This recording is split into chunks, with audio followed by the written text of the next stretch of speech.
अस्सलाम वालेकुम स्टूडेंट्स, अब हम करने जा रहे हैं क्वेश्चन नंबर 3 का फर्स्ट पार्ट। क्वेश्चन नंबर 3 हमारे पास क्या है, x is equal to theta plus 1 over theta and y is equal to theta plus 1। अब हमने इसको बाय चेन रूल, ये जो हमारे पास पैरामीट्रिक इक्वेशंस दी हुई हैं, इनका हमने बाय चेन रूल हमने इसका डेरिवेटिव मालूम करना है।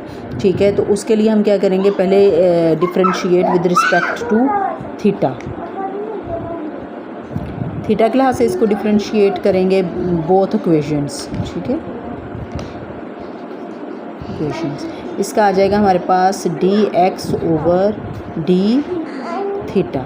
ठीक है, which is equal to theta का डेरिवेटिव थीटा के विद रिस्पेक्ट टू थीटा 1 हो जाएगा, और ये जो है हमारे पास ये है थीटा की पावर यूँ आ जाएगा, थीटा की पावर -1, तो वो बराबर होगा -1 ओवर थीटा स्क्वायर।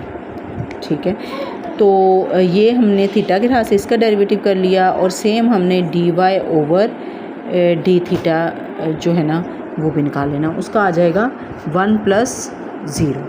तो dx ओवर डी थीटा हमारे पास आ जाएगा theta square -1 over theta square, और dy ओवर डी थीटा हमारे पास आ जाएगा ओनली 1। अब हमने बाय चेन रूल इसको करना है, dy ओवर dx हमें चाहिए, तो हम क्या करेंगे, dy over D theta multiply by D theta over dx।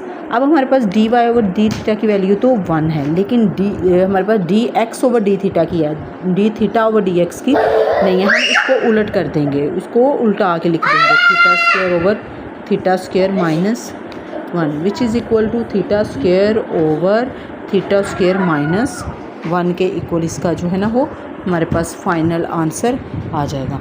ये हमने बाय चेन रूल करना है। इसमें हमारे पास जितनी भी इक्वेशंस आ जाए उसमें जो वेरिएबल दिया होगा हमने उसके रिस्पेक्ट हमने इसको डिफरेंशिएट करना है।